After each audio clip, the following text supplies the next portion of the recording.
Shot in 4K ultra high definition. Your number one source for local news. WRAL News. Coverage you can count on.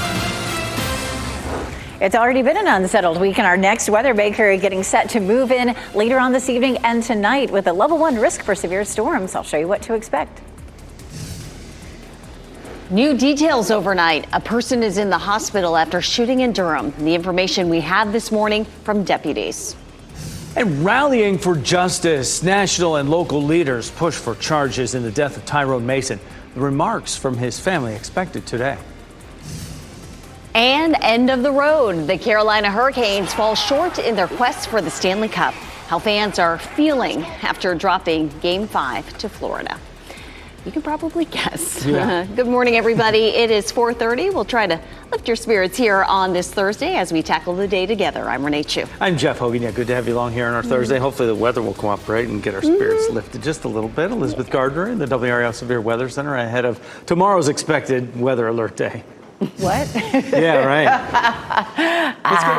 It's another one, yeah. So we do have cloud cover rolling in. I guess the good thing is we don't see showers and thunderstorms until much later on today. So the bulk of the day will feel dry, but you can see some showers and storms along the stationary front. That starts to roll into our area later today. So we do have a level 1 risk for severe storms. The timing really between, say, 3 and 11 p.m. and probably trending toward the later part of that. Gusty wind threat is going to be our biggest issue. Tomorrow, we do have a WRAL weather alert day, and it's a slight tornado threat for tomorrow. But here's the timeline. Again, we may see some showers and thunderstorms as early as mid to late afternoon, but a much better chance late tonight, potentially after the evening commute and into dinner time. We take a look at what's happening outside right now. It's a cloudy start this morning. 63 is our current temperature, and our dew point's a comfortable 58. We'll see a warmer day today. High temperatures will have a chance to warm into the low 80s before all of the storms roll through. And of course, tomorrow is Friday, and it is a WRAL weather alert day. Compared to yesterday, more of the state is under the level 2 risk. We'll talk about the threats and the timings for tomorrow coming up. With breaking news this morning, new information overnight about a shooting in Durham that sent a person to the hospital. WRAL's Allie Cadler-Barr joins us live from the Durham County Sheriff's Office right now. And Allie, this happened on Ellis Road. That's exactly right. Just overnight, we've learned from the Durham County Sheriff's Office that a person did get shot and was taken to the hospital. But take a look at this video that a witness shared with us on the scene. It appears that sheriff's deputies surrounded the victim, trying to treat them up until an ambulance could arrive. Durham Sheriff's Office tells us deputies responded to reports of a shooting on Ellis Road. Video from our WRAL breaking news tracker shows police presence at a home on this road. It also shows officers finding the gunshot victim about a half-mile away. The victim, as we mentioned, is getting treatment. Now, we are still working to find out if there were any suspects that got arrested, if there were any charges, as well as the condition of the victim. We're going to keep you updated throughout the morning. Reporting in Durham, Allie Cadler-Barr, WRAL News. This morning, a community rally will call for charges against troopers in the death of Tyrone Mason. WRAL's Kelsey Coffey joins us live outside the Wake County Courthouse. Kelsey, this case is drawing national attention after the DA did not charge the troopers involved. Yes, Renee, in a few hours, we'll hear from Tyrone Mason's family for the first time since the body cam video has been released from the night he died. They'll be meeting here at the Wake County Judicial Center with civil rights attorneys and community leaders. Mason died in this single car crash back in October. Newly released body cam video from Raleigh police shows Trooper Garrett Macario lying to an officer about what happened. Mason's family members believe he was chased by troopers, but there's no proof that a chase happened. From the search warrant, WRAL was first to report. Sergeant Matthew Morrison, Macario's boss, told Trooper Macario that the traffic accident was RPD's problem. Sergeant Morrison then told Trooper Macario not to tell responding Raleigh Police Department officers that he tried to stop Mason before the traffic incident. The district attorney says there's evidence that Macario did own up to being part of the chase, even though the troopers remain employed The district attorney says they are not allowed to bring criminal charges in her district. So that news conference is scheduled to start this morning at 10 o'clock. We'll have a crew here and keep you updated. Kelsey Coffey, WRAL News, live in Raleigh. Two 18-year-olds have been arrested in connection with a chase that injured a Wake County deputy. Adrian Williams and Britton Thomas are charged with street racing, felony resisting of a public officer, and felony fleeing to elude arrest. The May 11th chase started on I-40 in Wake County and ended in Durham County when the deputy crashed. That deputy is recovering from her injuries. Understaffing, aging infrastructure, and more inmate assaults are just some of the issues right now at the Durham County Jail. 36% of jobs at the detention center are vacant. Sheriff Clarence Burkhead talked with WRAL about his budget requests. They include improving safety and living conditions in the nearly 30-year-old building. Safety is a priority, and so I'm always concerned about adequate staffing. I'm also concerned about the infrastructure, how the fire suppression system is not at 100% right now. God forbid a fire were to break out. Right now, his budget requests for stab-resistant vests for detention officers and major kitchen upgrades are not funded in the proposed budget. The sheriff stresses these are not just Durham issues, especially when it comes to trying to recruit detention officers. State Health Department says there's progress at the Vance County Jail, but more work needs to be done to prevent the jail from closing. The state identified several problems, including overpopulation. The jail was at 87 people in April. It's now down to 31. The jail also has hired more staff, fixed doors and locks, and acquired new two-way radios, metal detectors, and body scanners. The Trump administration is appealing a court's ruling to block the president's global tariff agenda. The federal trade court ruled President Trump does not have the authority to impose his sweeping tariffs. It's a result of a lawsuit from small businesses who say the tariffs were crushing them. The ruling freezes most tariffs. The appeals process could go all the way to the Supreme Court. Today, 120,000 North Carolina students will have to resume or restart their end-of-year exams after an outage put them on pause.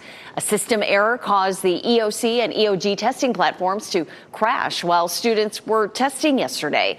The outage lasted around 40 minutes. Today, we expect to learn more about the priorities for Raleigh, Wake County, and its local schools. Leaders of all three areas will speak at today's State of the City County Schools Luncheon. They'll cover the issues they are facing, like building housing and classrooms for a rapidly growing Wake County.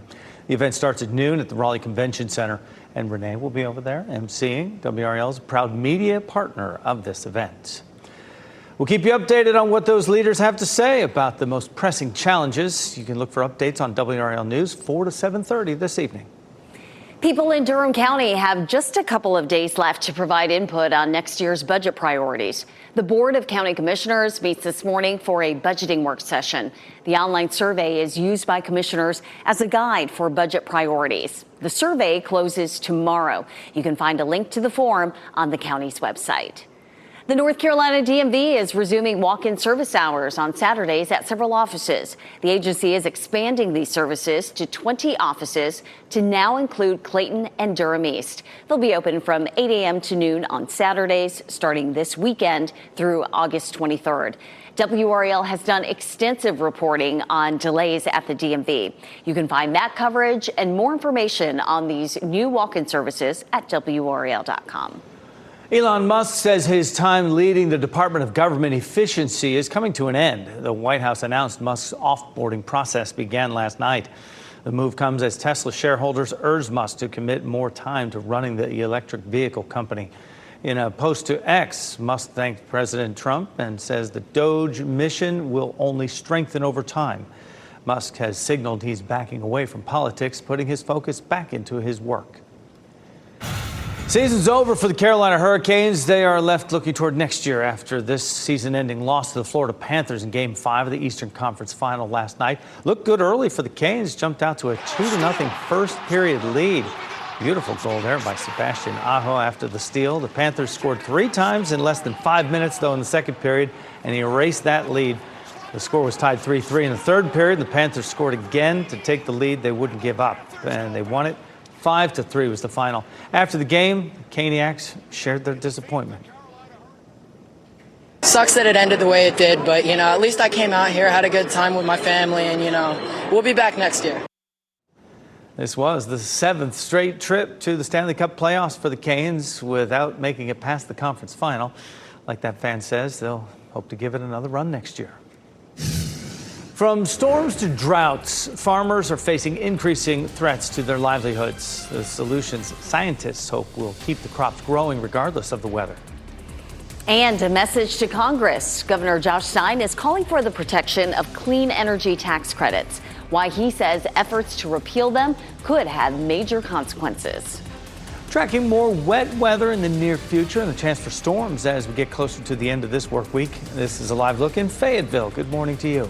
Meteorologist Elizabeth Gardner is back after the break with the latest timing on her forecast.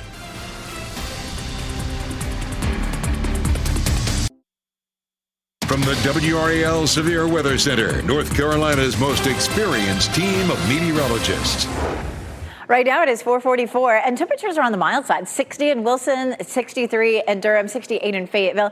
It's still a little bit damp outside, but we're not looking at much rain until much later today. So you don't have to worry about it for the morning commute, even though it may feel just a little damp out there. Our best chance of rain doesn't really start until around 3, 4, 5 o'clock. And then it really goes up once we get past dinner time and a much better chance for some scattered storms. Some of those could be strong to severe. We do have a level 1 risk for it today. We have the top of the tower lit this morning and green for rain later today. Town by town temperatures cool, 55 in Roxborough, but 68 in Fayetteville. It's 61 in Cary and 60 in Gardner, so fairly comfortable heading out. We will see gray skies for much of the day today, but it'll be a little warmer than yesterday. We'll have temperatures climbing up into the low 80s before we see a whole lot of rain. Coming up, we're going to take a deeper dive into Friday as well, which looks like it could bring us an even greater chance for severe storms. Record-breaking heat could be on the way over the next 5 years. That's according to a prediction released this morning from 2 of the world's top weather agencies, the World Meteorological Organization and the UK Meteorological Office made their projections from more than 200 forecasts across 10 global centers. The report predicts at least 1 year between now and 2029 will become the warmest year on record.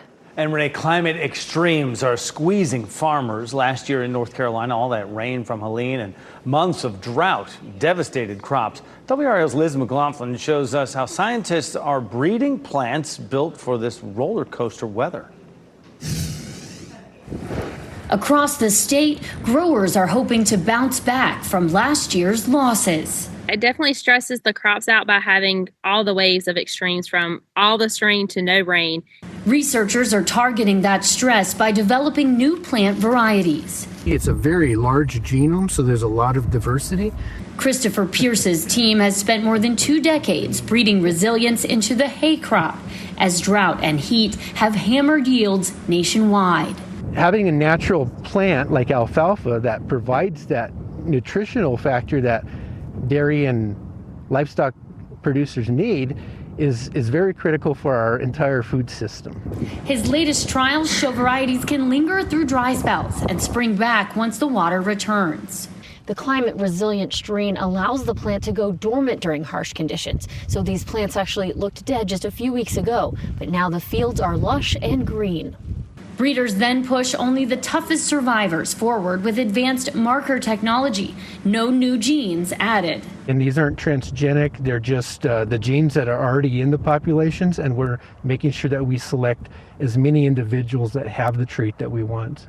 With 3 drought-tolerant alfalfa lines set to release next year, climate-resilient hay could anchor smarter farming and help keep livestock and dinner plates full. Liz McLaughlin, WRAL News. The Trump administration removed the USDA's climate data, but a lawsuit forced their restoration. That gives farmers back information they say is needed for planning, planting, and harvesting. Governor Josh Stein is calling on Congress to protect clean energy tax credits, saying they are key to the state's continued economic growth. President Trump has called for an end to those credits, saying they are a waste of taxpayer money. Some congressional Republicans want to repeal them. Stein says North Carolina is one of the top states in the nation for clean energy technology, but that could change. Repealing these credits would cost the state tens of thousands of jobs by 2030 and billions of dollars in investment that is ready to be made. Stein said repealing the credits could also endanger investments that are already underway. North Carolina is ranked in the top 5 in the country for installed solar capacity. 4:48 the time right now. We get a brief break here today from some of that wet weather we had earlier in the week, and we're going to have tomorrow, Elizabeth.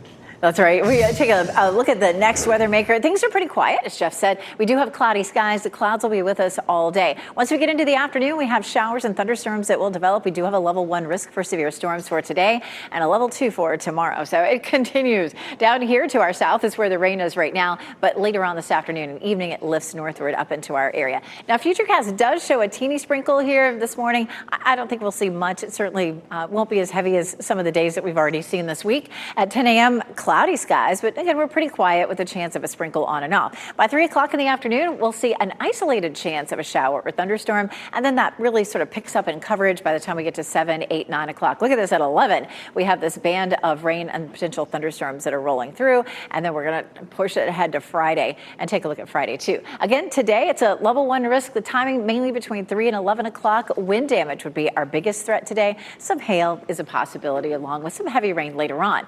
Now we'll move to Friday. Friday is a WRAL weather alert day between 2 and 9, so a little bit earlier. Damaging winds, large hail, and a better chance of tornadoes for tomorrow for sure. And the entire viewing area is under that level 2 risk, again, which means scattered chances for storms that could be strong to severe. Good chance for rain mainly during dinner time, so just toward the end of the evening commute and into dinner time is when we'll have the best chance for tomorrow. Heading out the door right now, we have cloudy skies across our area. You can see that here in downtown Raleigh. 63 degrees is our current temperature, and it's a little cooler up near the Virginia line, some mid-50s there and upper 60s down south. For the Triangle area, our temperatures are mainly in the low 60s currently. Around town this afternoon, a little warmer than yesterday. 83 in Raleigh, 82 in Durham, and 87 in Fayetteville. And we do stay dry until mid to late afternoon. Again, tomorrow's a WRAL weather alert day. I'm going to walk you through the timeline for tomorrow's storms on Futurecast coming up. Thanks, Elizabeth. State of the schools. Local leaders are gathering today to lay out the issues schools are facing. We'll have a preview of what we can expect. Cassava concerns. Testing shows high levels of lead tied to the popular food ingredient. In the next hour, 5 on your side details which products you're recommended to avoid.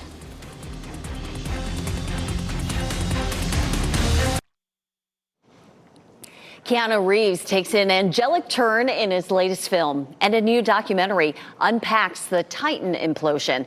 Rick Damigella has more in the Hollywood Minute. Is there any way I can have more meaningful duties? I want to guide people. I want to change their lives. Keanu Reeves gets his wings. The actor plays a guardian angel who helps the likes of Aziz Ansari and Seth Rogen in Good Fortune. The upcoming comedy lands in theaters October 17th. Prior to Titan's implosion, there had never been a hull loss in the entire history of commercial submarining. A new documentary digs into the Titan submersible tragedy. Implosion, the Titanic sub-disaster, sheds new light on the 2023 incident that claimed the lives of all 5 passengers during a deep-sea mission to explore the Titanic wreckage.